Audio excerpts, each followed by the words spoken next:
ஃபுல்லாகவே ஸ்டிச் பண்ண ப்ளவுஸில் பேக் நெக் மட்டும் கொஞ்சம் இறக்கி வச்சு கொடுங்க அப்படின்னு என்னோட கஸ்டமர் கேட்டிருக்காங்க. அதை எப்படி பண்ணலான்னு வாங்க பார்க்கலாம். அதுக்கு முன்னாடி என்னோட வீடியோவை ஃபஸ்ட் டைம் பார்க்குறீங்கன்னா மறக்காமல் சப்ஸ்கிரைப் பண்ணிக்கோங்க. வாங்க வீடியோக்குள்ளே போகலாம். நான் வந்துட்டு ஷோல்டருக்கு கொஞ்சம் கீழே இடத்துல இருந்து ஃபுல்லாக பிரிச்சிட்டேன். நம்ம கழுத்து திருப்பி அடிச்சிருப்போம்ல, அதை ஃபுல்லாக பிரித்து எடுத்துடுங்க. எடுத்துட்டு நல்லாவே அயன் பண்ணிடுங்க. அயன் பண்ணால் மட்டும்தான் நம்மளால் கட் பண்ணி தைக்க முடியும். மடங்கி மடங்கி இருக்கும் தைச்ச பகுதிலாம். அயன் பண்ணி எடுத்துட்டு ரெண்டு ஷோல்டரும் ஜாயின் பண்ணியிருக்கோம்ல, அதை ஸ்ட்ரைட்டாக வச்சுட்டு நெக்கை சேமாக வச்சுட்டு ஒரு மெஷர்மெண்ட் டேப் எடுத்துக்கோங்க. எந்த அளவுக்கு அவங்க இறக்கம் வச்சு கேட்குறாங்களோ அந்த அளவுக்கு நம்ம அளந்து எடுத்துக்கலாம்.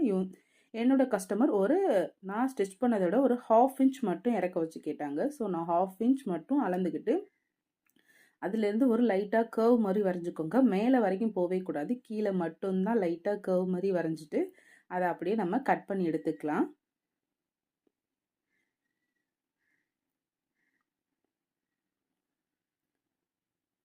கட் பண்ணி எடுத்தாச்சு. இப்போது நான் எது வரைக்கும் பிரிச்சிருக்கேன்னு பாருங்கள். ஃபுல்லாலாம் நான் பிரிக்கவே இல்லை. இந்த ஷோல்டர்லேருந்து ஒரு 3 இன்ச் வரைக்கும் விட்டுட்டு அதுக்கப்புறம் கீழே நெக்கில் பிரிச்சிருக்கேன்.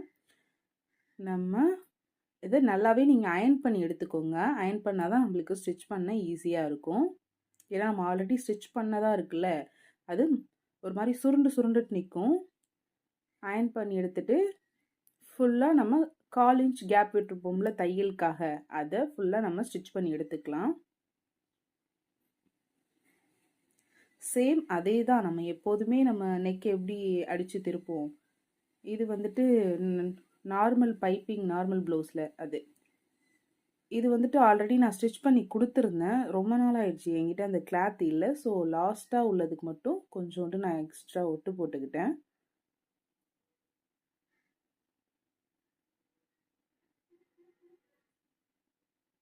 அப்படியே எங்கே நம்ம பிரித்து விட்டோமோ அதிலேருந்து ஸ்டார்ட் பண்ணி நம்ம உருட்டு பைப்பிங் வைக்கிறதா இருந்தாலும் உருட்டி அடிச்சுக்கலாம். இல்லை நீங்கள் எந்த மாதிரி நெக்கு வச்சு அடிக்கிறீங்களோ அதே மாதிரி அடிச்சுக்கலாம். நான் வந்து இதில் உருட்டு பைப்பிங் தான் வச்சுருக்கேன். ஸோ அதே மாதிரி வைக்கிறேன்.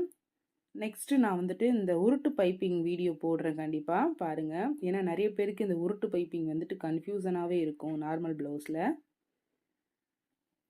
ஃபுல்லாக ஸ்டிச் பண்ணி எடுத்துக்கலாம். என்ன மாதிரி நியூவாக வீடியோ போகிறவங்களுக்கு சப்போர்ட் பண்ணுங்கள். என்னோடய வீடியோவை மறக்காமல் சப்ஸ்கிரைப் பண்ணி வச்சுக்கோங்க. நான் இனிமேல் நிறைய வீடியோஸ் டைலரிங் சம்மந்தமாக நிறைய வீடியோஸ் யூஸ்ஃபுல்லாக உள்ளதை போடுறேன். கண்டிப்பாக பாருங்கள், சப்போர்ட் பண்ணுங்கள். இந்த வீடியோ பிடிச்சிருந்தா மறக்காமல் லைக் பண்ணுங்கள்.